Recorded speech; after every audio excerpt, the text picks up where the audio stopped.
Downsizing je beseda, ki jo poslušate zadnje leta, pomeni pa dejansko manjšanje prostornine motorja in dodajanje turbopolnilnika za manjšo porabo goriva in enako ali večjo moč. A ta tehnologija za seboj potegne tudi določene slabosti. 1,6 litrski DCI v tem Qashqaiu Plus 2 ponuja skoraj 100 kW.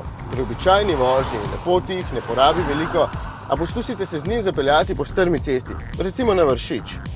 Ker ima majhno prostornino, pomeni, da je za toliko moči turbinski polnilnik velik in se zbudi šele pri 2000 vrtljajih. Zato je vožnja po taki cesti prav zoprna. Ves čas sem moral prestavljati v prvo prestavo, ker je bilo moči enostavno premalo. Sicer pa Qashqai ostaja avtomobil poln talentov, dovolj prostoren, simpatičen, pregleden, s kakšnim odlagališčem več pa bi bil tudi bolj praktičen.